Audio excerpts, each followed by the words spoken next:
സോണിയ നേരത്തെ പറഞ്ഞതിൻ്റെ തുടർച്ച ഇപ്പോൾ പീഡോഫിലിക്കാരുടെ കാലമാണ്.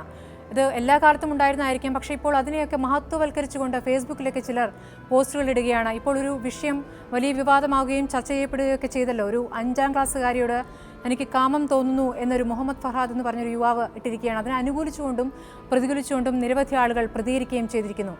ഇങ്ങനെയുള്ളവർക്കെതിരെ നടപടിയെടുക്കാൻ നമ്മുടെ നിയമം കൃത്യമായി പ്രവർത്തിക്കുന്നില്ല എന്ന് വേണ്ട കരുതാൻ. ഈ പോസ്റ്റ് ഇട്ട ശേഷം അയാൾ അതിനേക്കാൾ അപകടകാരിയാണ് എന്ന നിലയ്ക്ക് അയാളുടെ സുഹൃത്ത് തന്നെ പല കാര്യങ്ങളും തുറന്നു പറയുന്നു. ഈ വിഷയവുമായി ബന്ധപ്പെട്ട പോലീസുമായി ബന്ധപ്പെട്ട് അന്വേഷിക്കുമ്പോൾ ഇപ്പോൾ ഹൈടെക് സെൽ അന്വേഷിക്കുകയാണ് എന്ന വാക്കിൽ ഒതുങ്ങിയാണ് മറുപടി.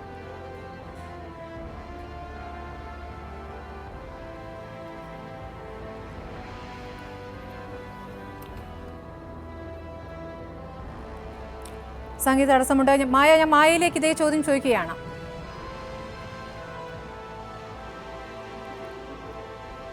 ഇതിലുള്ളൊരു വിഷയം സത്യത്തിൽ പക്ഷേ ഇന്നലെ നമ്മൾ സംസാരിക്കുന്ന സമയത്ത് ഉൾപ്പെടെ ഇത്തരം വിഷയങ്ങൾ പീഡോഫീലിയയുമായി ബന്ധപ്പെട്ടിട്ടുള്ള വിഷയങ്ങൾ അവരുദ്ദേശിക്കുന്നത് ഒരു സംവാദമായിരിക്കും ഉദ്ദേശിക്കുന്നത്. അതുകൊണ്ടായിരിക്കും ഇത്തരത്തിൽ പോസ്റ്റ് ഇടാനൊക്കെയുള്ള ധൈര്യം കാണിക്കുന്നത്.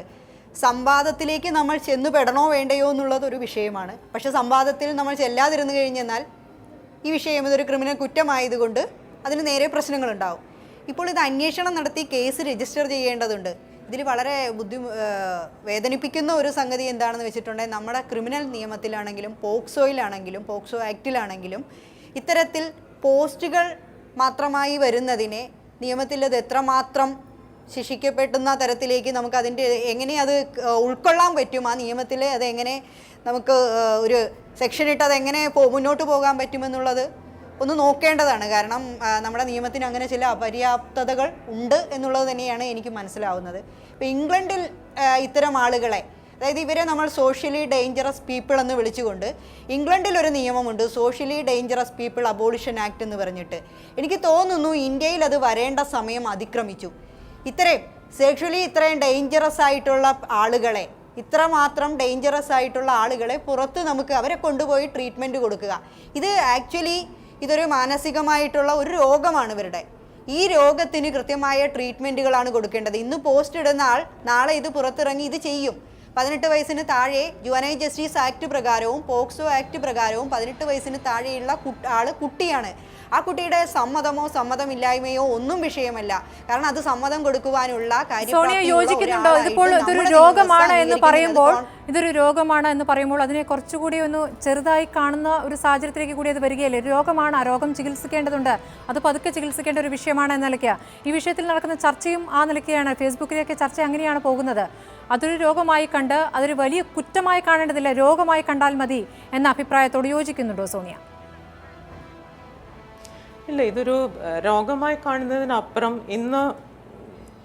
ഇന്ന് നിലവിൽ നിൽക്കുന്ന സാഹചര്യത്തിൽ നമ്മൾ ഇത്രയും നേരം ചർച്ച ചെയ്തു പെൺകുട്ടികൾക്ക് നേരെ വർദ്ധിച്ചു വരുന്ന അക്രമങ്ങൾ, അതിൻ്റെ അനുഭവത്തിൽ നടക്കുന്ന കേസുകളുടെ നടത്തിപ്പിൽ വരുന്ന പാളിച്ചകളും ഒക്കെ സൂചിപ്പിക്കുമ്പോൾ നമുക്കറിയാം നമ്മുടെ സമൂഹത്തിൽ